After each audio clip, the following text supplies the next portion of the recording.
Ketua Umum Partai Golkar Bahlil Lahadalia menyindir Ketua Komisi 12 DPR RI fraksi Golkar Bambang Patijaya soal polemik kebijakan LPG 3 kg.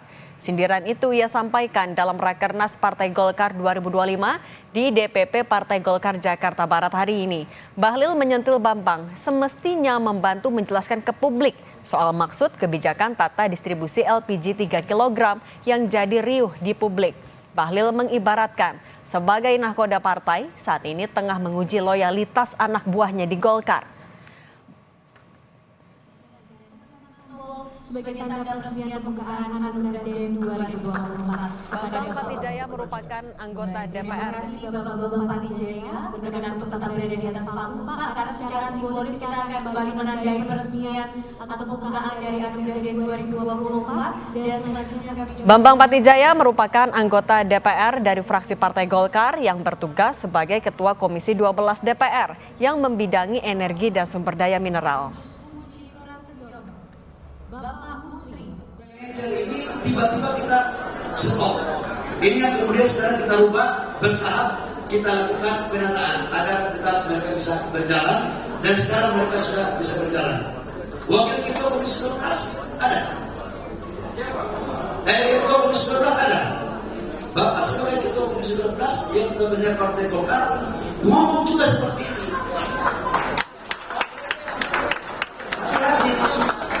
Ini juga dalam strata itu ada instrumen menguji mana APK dan anak buah kapal yang taat pada tujuan kapal dan mana yang memang lihat kapal ini meloncat atau mendorong-dorong kapal agar segera terbalik. Kalau berulang pada selesai lagi. Cuman nakoda satu ini kan sudah sering bermain di ombak-ombak itu. Jadi insya Allah lah no problem, gak ada masalah. Sebelumnya, Wakil Ketua DPR yang juga Ketua Harian DPP Partai Gerindra Sufmi Dasko Ahmad telah menyampaikan pencabutan kebijakan distribusi LPG 3 kg yang diprotes masyarakat. Dasko menjelaskan, kebijakan soal larangan pengecer menjual LPG 3 kg tersebut bukan dari Presiden Prabowo. Setelah komunikasi dengan Presiden kemudian telah menginstruksikan kepada SDM untuk per hari ini mengaktifkan kembali pengecer-pengecer yang ada untuk berjualan seperti biasa, sambil kemudian pengecer-pengecer itu akan dijadikan sub daripada pangkalan. Ini bukan kebijakannya dari Presiden untuk kemudian melarang kemarin itu. Nah, tapi melihat situasi dan kondisi, tadi Presiden turun tangan untuk menginstruksikan agar para pengecer bisa dapat berjalan kembali sambil kemudian pengecer itu dijadikan sepangkalan, administrasi segala macamnya bisa sambil berjalan saja, demikian. Wakil Ketua Umum Partai Golkar Idrus Marham angkat suara soal polemik larangan penjualan LPG 3 kg yang sempat menuai masalah dan kritik masyarakat. Idrus bilang sebagai Menteri ESDM, Bahlil Lahadalia yang juga Ketua Umum Partai Golkar bertanggung jawab pada polemik pelarangan penjualan LPG 3 kg dengan cara datang menemui rakyat. Kata Idrus, Menteri Bahlil tidak cuci tangan. Logika berjalan dong, Pak. Pak Bahlil tidak menghindari, hadapi masalah.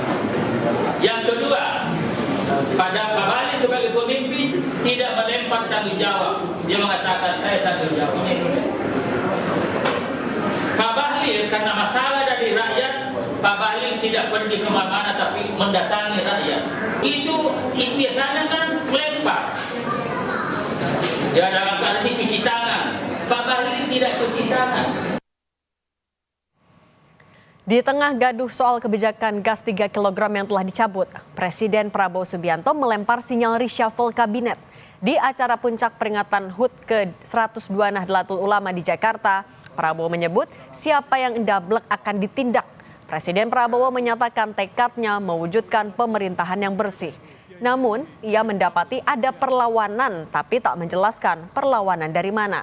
Dalam 100 hari pemerintahannya, Prabowo mengaku telah berkali-kali memperingatkan aparat dan para pembantunya untuk bersih-bersih diri dan bekerja demi rakyat. Kami mengerti, kami tahu ada perlawanan-perlawanan. 100 hari pertama Ya, saya sudah beri istilahnya peringatan berkali-kali. Sekarang siapa yang bandel,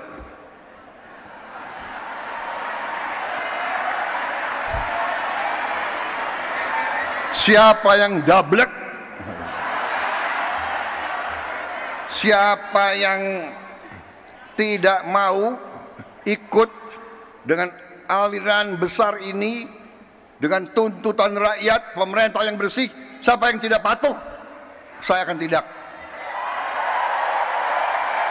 Saya pernah menyampaikan, seluruh aparat, seluruh institusi, bersihkan dirimu.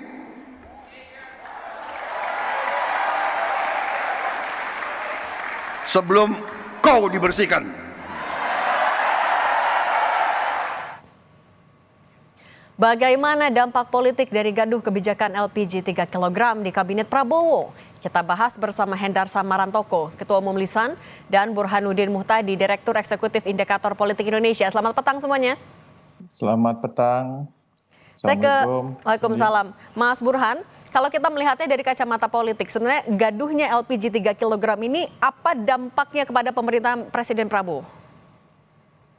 Ya, pertama ini menimbulkan kegaduhan luar biasa ya. Jadi kita saksikan beberapa hari terakhir larangan pengecer untuk menjual LPG 3 kg itu menimbulkan masalah yang sangat serius, ya, viral di media sosial, termasuk juga punya implikasi besar terutama sejak pergantian dari minyak tanah ke gas ya dalam beberapa tahun terakhir, sehingga banyak sekali masyarakat yang bergantung dengan gas LPG, terutama kelas menengah bawah.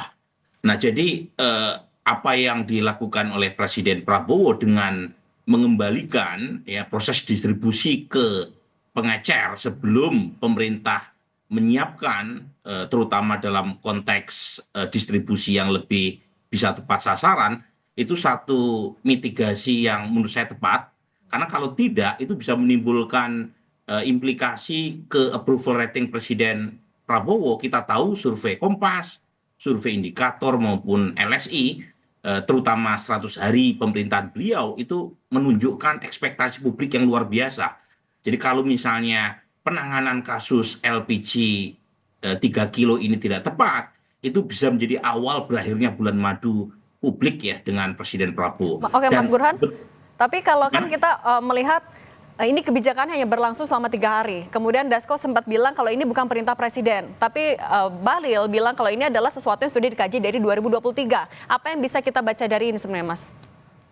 Ya, jadi sepertinya ada komunikasi di internal pemerintah yang perlu diperbaiki. Pertama, kita tahu sebenarnya pemerintah dan DPR sudah memandatkan untuk proses penghematan, terutama agar jangan sampai subsidi gas LPG 3 kilo itu tidak salah sasaran. Nah, menurut identifikasi Kementerian SDM, salah sasaran subsidi itu akibat pengecer diperbolehkan untuk menjual gas LPG sehingga bisa disalahgunakan oleh mereka yang tidak berhak untuk mendapatkan subsidi. Nah, masalah utamanya sebenarnya bukan di situ. Masalah utamanya adalah subsidi diberikan dalam bentuk barang. Lain kalau misalnya subsidi diberikan kepada orang. Nah, masalah berikutnya kalau subsidi diberikan kepada orang, itu adalah kita, pemerintah tidak punya data yang betul-betul tepat. Siapa orang yang berhak untuk mendapatkan subsidi. Ini masalah klasik dari satu pemerintahan ke pemerintahan selanjutnya. Oke, kita tanya ke Bang Hendar dulu. Bang Hendar Sam, kalau tadi sempat dibilang ini tampaknya ada masalah komunikasi di kabinet. Anda menangkap atau melihat juga ada masalah itu antara presiden dan juga menterinya? Jadi bukan masalah komunikasi, tapi adalah masalah kebijakan, distribusi kebijakan ya. Bagaimana kalau isu utama dan pokoknya seperti tadi Mas Burhan sudah sampaikan, ini kan ada subsidi yang tidak tepat sasaran, itu yang pertama. Yang kedua juga kan ada isu bahwa harga yang sampai ke masyarakat itu tidak sesuai dengan harga dasar pokok. Jadi bisa bisa naik sampai 10, 20, 30% ya. Jadi masyarakat tidak mendapatkan harga yang baik kan seperti itu. Nah kan kewenangan atau kebijakan presiden hanya sebatas itu. Nah oleh karena itu masalah distribusinya ini adalah apa namanya itu tugas dari kementerian untuk melakukan hal tersebut. Jadi kan harus kita bedakan kedua hal tersebut. Niat baik daripada presiden ya ini harus di jajaran paparan teknis ya untuk masalah distribusinya bagaimana ya, mitigasinya seperti apa. Nggak mungkin presiden yang sampai ini boleh ini nggak boleh kan, seperti itu nggak mungkin dia kan. Tapi artinya kalau bisa ada beda terjemahan gitu di tingkat menteri, apakah artinya tidak satu pikiran antara presiden dan juga menterinya, atau missnya di mana, Bang?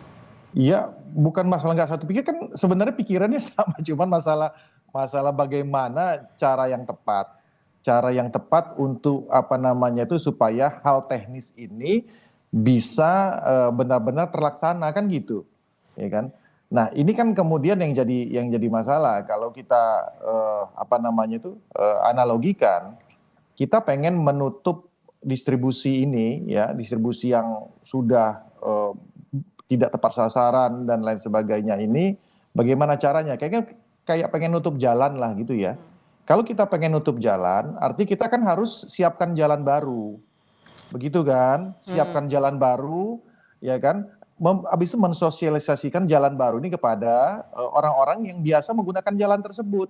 Oke. Kan gitu. Nah ini yang saya lihat ini yang apa namanya mungkin tidak maksimal gitu loh, ya kan? Niatnya itu baik sebenarnya.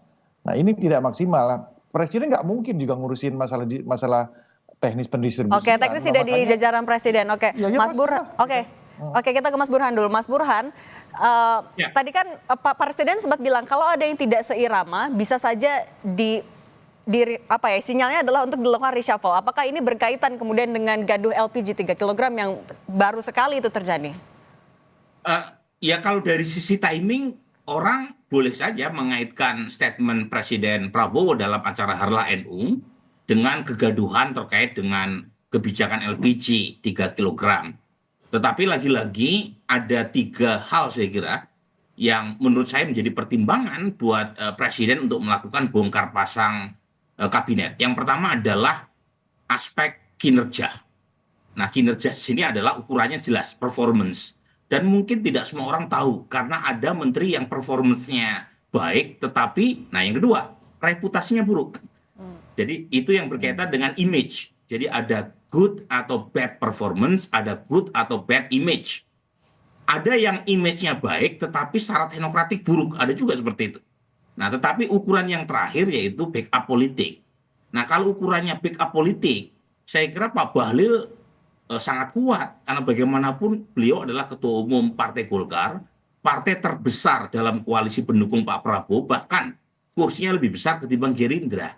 Jadi kalau ukurannya backup politik, saya kira sulit untuk membayangkan ya Pak Bahlil direshuffle kecuali ada isu serius terkait dengan hubungan Golkar dengan Gerindra atau Pak Prabowo. Sejauh ini sih saya kira tidak ada hubungan yang terlalu serius yang memisahkan atau menceraikan keduanya.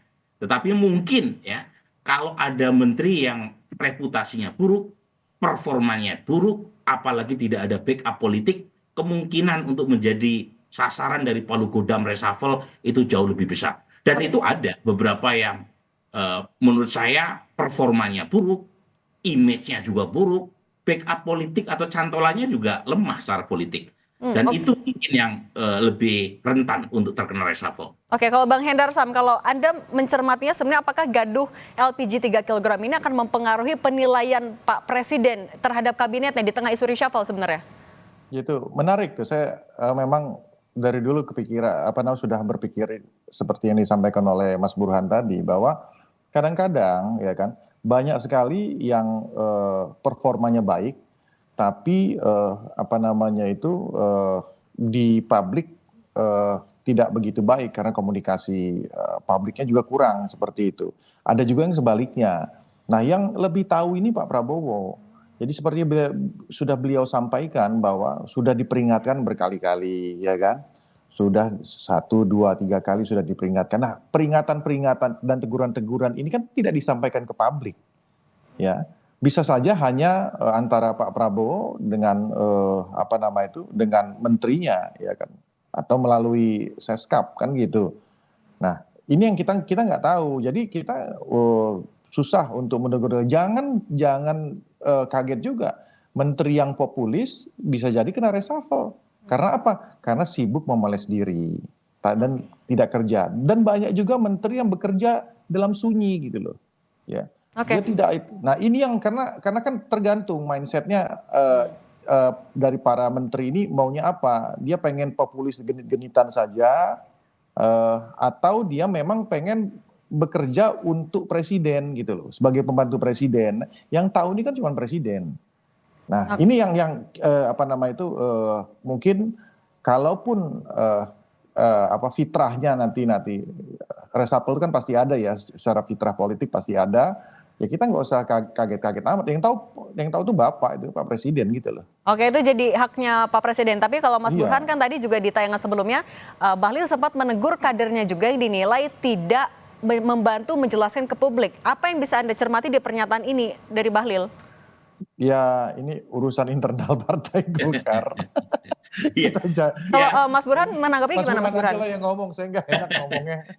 Iya, menurut saya secara substansi memang ada benarnya ya apa yang disampaikan oleh Pak Bahlil. Pak Bahlil seperti bekerja sendirian tanpa di backup terutama oleh pasukan Partai Golkar di parlemen yang kita tahu jumlahnya cukup besar, sekitar 15% kekuatan Golkar di parlemen. Dan sepertinya Pak Bahlil sibuk sendirian untuk menangkis berbagai macam serangan. Dan jadi ada benarnya dari sisi situ ya. Ini bisa dibaca ada juga sama, tidak seirama di dalam tubuh Partai Golkar juga? Itu kan seperti rahasia umum sebenarnya ya. Jadi kita tahu Pak Bahlil kan terpilih sebagai ketua umum Partai Golkar melalui mekanisme luar biasa. Dan tentu tidak bisa langsung mengharapkan dukungan solid dari dalam.